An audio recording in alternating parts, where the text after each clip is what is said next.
Miremos ahora la noticia internacional del fin de semana, la caída del régimen de Bashar al-Assad en Siria, que huyó a Rusia y fue recibido en Moscú con asilo político del régimen de Vladimir Putin.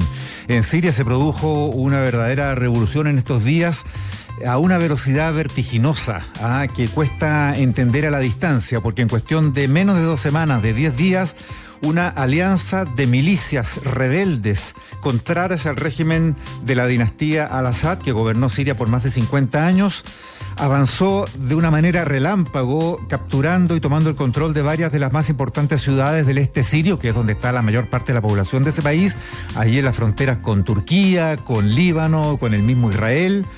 Y avanzando a toda velocidad llegó el domingo en la madrugada a capturar la capital, Damasco. Tomó el control sin derramamiento de sangre esta alianza de milicias rebeldes después de 13 años de guerra civil, muy violenta, muy cruenta, con cerca de 6,8 millones de desplazados sirios hacia otros países, también hacia Europa, muchas veces cruzando a nado los mares del Mediterráneo, ¿no es cierto?, para alcanzar ahí una costa segura. Bueno, después de esos 13 años tan sangrientos, lo que se produce es este avance no cruento y un verdadero golpe, un derrocamiento de al-Assad que no tuvo prácticamente derramamiento de sangre. Ni resistencia. Casi se les fue entregando, claro, ciudad tras ciudad, incluso la misma capital, y finalmente Bashar al-Assad simplemente sale. Tan extraño es lo que aquí ocurrió que incluso las máximas autoridades del régimen al-Assad se estarían quedando en estas primeras horas al menos, y los rebeldes milicianos están usándolos a esas autoridades, primer ministro por ejemplo sirio, para una suerte de transición política y la preservación del orden en el Estado sirio. Es bien sorprendente lo que ha pasado, el mundo mira con expectación lo que aquí puede ocurrir. Muchos temen que estas milicias resulten como remedio peor que la enfermedad, porque son rebeldes islámicos, algunos de ellos que pretenden instalar la Sharia, la ley islámica, y su máximo líder anclado en sus orígenes como representante de Al-Qaeda en Siria. Tenemos en la línea al ex ministro, ex senador, ex presidente del PPD, ex veedor también en las primaveras árabes, en los procesos que han vivido los países del Medio Oriente en la última década y media, desde aquellas protestas del 2011, Sergio Bitar. Además, descendiente bien directo prácticamente, justamente de Siria. Señor Bitar, hola, buenos días. Hola Sergio, buen día. Mauricio y Paula, un placer escucharlo. Igualmente. Muchas gracias por invitarme. Lo mismo decimos, y alguna vez conversamos en los últimos años, Sergio, de lo que se ha estado viviendo en esos países y en particular ahora de Siria. Primero, ¿cuál es su impresión de lo que aquí pasó? ¿Realmente se abren, como hoy día, lunes, amanecen los sirios, muchos de ellos imbuidos de esperanza, con una imagen de anoche que fue sobrecogedora, la de miles y miles de autos copando las carreteras, las autopistas, para volver a su país después de este éxodo de los últimos años? La reacción es desconcierto, porque conociendo la situación y su complejidad, lo que ocurrió o es un milagro o es un acuerdo previo del propio gobierno sirio. Hay todas las hipótesis que uno se puede imaginar, y entonces esto se vincula a la derrota de Irán en varios frentes, a la violencia con que ha actuado el gobierno israelí en la zona, a la situación de Estados Unidos, que está marginado de eso, una Europa que no interviene, Turquía está aparentemente más detrás de las iniciativas, porque el que está en la zona fronteriza con Idlib, que es el lugar donde se concentraron todos los grupos rebeldes que fueron siendo desplazados cuando avanzó el ejército sirio con los rusos para recuperar territorio, de manera que es bastante desconcertante. Yo hace días, semanas que estoy preguntando a gente de Siria y el Líbano, que están vinculados con Chile y que algunos expertos y ninguno tenía ninguna idea. De manera que hay que ver qué ocurre y cuáles son las prioridades. Sergio, por ahora son dos. A ver. Sí. Dime, Paula. No. ¿Cuáles son las dos prioridades? Perdón por haberla interrumpido. Lo primero es si acá va a haber partición de Siria, que era el gran temor de siempre, que las distintas áreas sean ocupadas por distintas fuerzas. Cuando hay presencia internacional, que las zonas donde Irán tenía influencia, o Estados Unidos tenía influencia, o los kurdos tienen influencia, o los turcos en el norte tienen influencia, se parta Siria en pedazos y desaparezca por ahora, porque tiene miles de años de vida esa zona. Y la otra es, si logran mantener la no intervención extranjera, que sería un factor para la partición, y se la arreglan solos, si pueden coordinar a los distintos grupos e intereses de una forma que no sea violenta, y por lo tanto como primera prioridad ahora es instalar a la policía. Se disolvió la policía existente, ¿cómo se repone? ¿Cómo se rearma? Y después ver el tema económico antes que los temas militares. Ya, usted decía, que no hay intervención extranjera. Usted decía que aquí hay dos posibles escenarios de lectura general de lo que terminó pasando ayer en Siria. O es un milagro o es un acuerdo. Saquemos de la ecuación el milagro por ahora. ¿Qué implicancias tiene si esto efectivamente, a propósito de la descripción que hacía Mauricio de cómo sale Bashar al-Assad, esto es un acuerdo?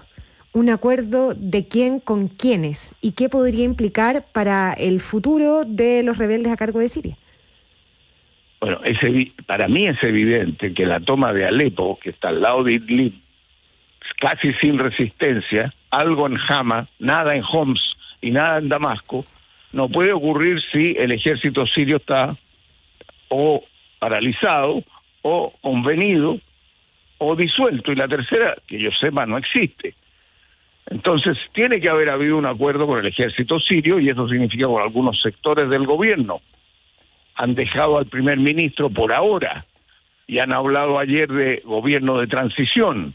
Alguien tiene que hacerse cargo. Será el nuevo líder que apareció, que es Al-Jolani, se llama, sí, y es un hombre de 42 años. Yo lo vi en CNN, y me pareció un hombre moderado, razonable, usando un lenguaje moderno de la política, nada que ver con lo que uno se imaginaba que era el Estado Islámico. Entonces, tiene que haber habido un acuerdo con Turquía. Ningún otro país se ha expresado, hasta Estados Unidos, tanto Biden como Trump han dicho, vamos a ver. Trump ha dicho, retiremos nuestras tropas. Los rusos le dieron asilo a Assad y salió en un avión, entiendo, privado, pero vinculado a los rusos.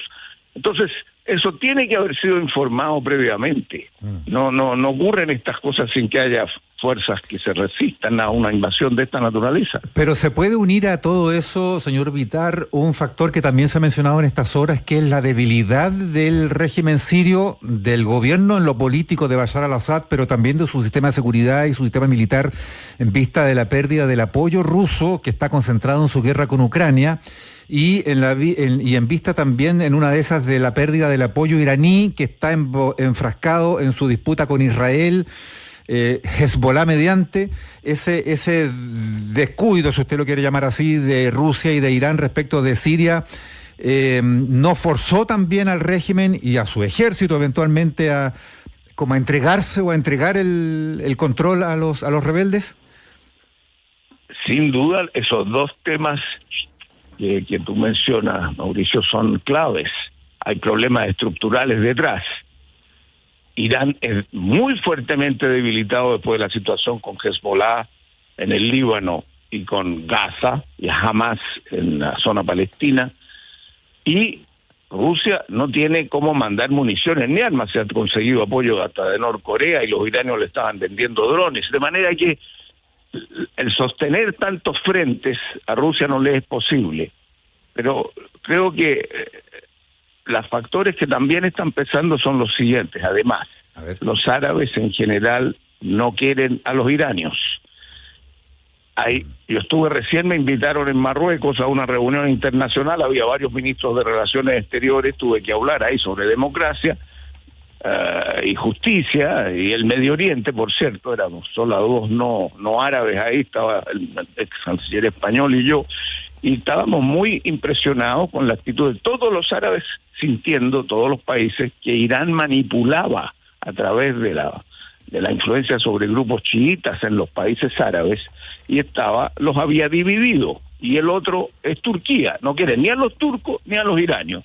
En este caso, el propio líder que apareció en la declaración en CNN dice, no más manipulación, esto es Siria, nosotros somos sirios y eso es muy importante, es un grupo sirio el que toma, si no hay grupos militares extranjeros. Esa es una cuestión que a mí me parece muy importante para entender.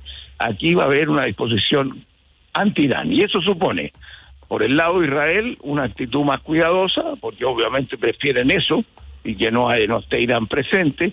Turquía siempre ha tenido conflictos con Irán y quiere tener una zona tranquila, tiene 3 millones de inmigrantes de sirios en Irán, en Turquía, y quiere enviarlos de vuelta a Siria. Los otros países árabes están quietos, no tienen ninguna influencia ni cómo participar, y esto va por ese lado internacional, a mi juicio, luce mejor. Lo otro, y el problema uno, a mi juicio, el orden interno, por eso hablé de la policía, y está el problema de los distintos grupos culturales, étnicos, tribales, sirios. Sí. Es una sociedad muy compleja. Sí, y ese es el tema principal. Ahí hay un tema muy interesante porque cuando uno mira a Siria se encuentra con un país moderno, con régimen autocrático y todo de los al-Assad, comparado con otros países árabes. Se encuentra con una sociedad también más multireligiosa, más diversa, más vinculada, si se quiere, con Occidente de una u otra forma. En comparación, insisto, con otros países árabes. Y uno se encuentra con estas milicias cuyo líder, que usted mencionaba antes, Al-Jolani, líder de esta organización que se llama Hayat al-Tahrir al-Sham, que parece, que está anclada en su origen con Al-Qaeda, pero que ha girado en estos años hacia lo que algunos llaman el centro moderado, usted lo describía así, en su discurso al menos, y habla él con un mensaje de aglutinarlos a todos, de que nadie va a estar excluido. Su mensaje fue inclusivo, como que reconociendo que Siria es un país diverso. De hecho, es súper sintomático, no sé si usted lo vio así también, la indumentaria con que se presentan, porque a diferencia de los talibanes en Afganistán, que llegan con sus turbantes y sus indumentarias clásicas, o el Estado Islámico, que aparecía con sus indumentarias negras, casi siniestras, aquí llegan todos de chaquetas de cuero, de polerones deportivos, de marcas internacionales, y enarbolan un discurso que uno podría escuchar en un líder occidental. Bueno, ese análisis que ha hecho es perfecto, coincide plenamente con lo que me impresionó. Ya. Primero, la historia de este hombre. Es un hombre que nació en el año 82. Es un hombre que estuvo primero, como a los 23 años, estudió medicina y se va a Irak cuando Estados Unidos invade Irak el año 2003. Se queda ahí, los norteamericanos lo toman preso, después sale de la prisión, no sé cómo, y ofrecen 10 millones de dólares por su cabeza. Claro. Se va a Idlib, se va a Siria de vuelta y lucha contra Assad. Son derrotados después del 2011 y la primavera árabe, y se concentran en Idlib. Entonces él mismo dice, mire, y en su discurso hay una palabra que él usa mucho, Mauricio, para los que están escuchándonos. La palabra hay que institucionalizar. Sí. Las instituciones son fundamentales para el gobierno y para la paz. Es un lenguaje que se usa hoy día en la democracia moderna, lo que se habla siempre de institucionalización. Como que leyó por qué fracasan los países.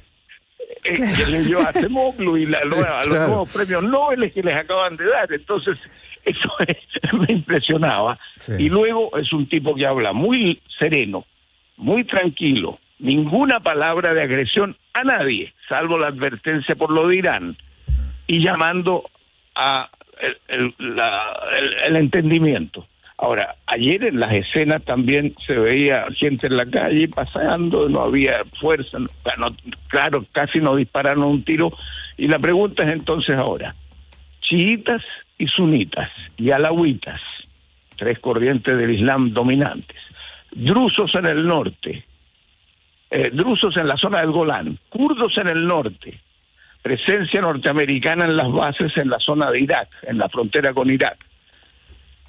Todos estos grupos, ¿cómo se articula una posición? Va a haber un gobierno, yo pensaba ayer, va a haber un gobierno temporal, de transición, claro. elecciones en Siria ahora, ¿qué rol va a cumplir cada uno? Entonces, eso es lo que hay que ver, pero eso se acerca Sí. más a un milagro que en lo que va hasta aquí. Ah, claro.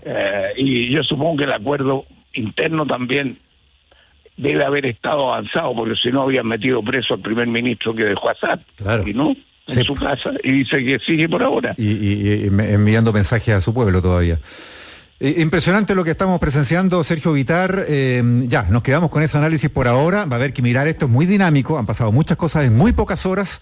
Y puede ser sumamente significativo mirando también lo que está pasando con Israel, que está buscando, parece, recuperar territorios en la zona del Golán, justamente que usted mencionaba, o qué pasa con los rusos que retiraron su buena parte de sus contingentes ahí en uno de los puertos. Israel ha dicho temprano esta mañana base. que esa presencia militar en el sur de Siria es limitada y temporal. Ya, veremos qué tanto lo es. Tal cual. Hay Hay guerra. una cosa que Sí. una cosa, si me permite, quisiera decir. ¿Qué hace Chile, la Cancillería chilena? Ajá. Yo creo que aquí diría dos cosas principales. Uno, mantener y respaldar una resolución de las Naciones Unidas que han respaldado varios países ya, en que se mantiene la integridad territorial de Siria. Y por lo tanto, un llamado a abstenerse de intervenir a fuerza externa. Y lo segundo es que no tenemos gente en la embajada chilena. Y allá hay chilenos, hay sirios que tienen parientes en Chile, y no tienen quien los atienda. Entiendo que la Cancillería, porque yo he hablado, he planteado este 200 problema hace chilenos, varios sí. meses, estamos sin embajador, creo que se han retirado, y entiendo que va gente nueva, pero eso yo creo que tiene que resolverse ahora por si hay alguna situación más difícil para ayudarle a la gente nuestra. Ya, fundamental. Gracias por ese punto también, Sergio Vitar. Gracias por compartir este análisis en ADN hoy. Gracias, Sergio. Muchas gracias. Paula. Buen día. Que muy bien. 8, 2 minutos. 8, 2 minutos. ADN.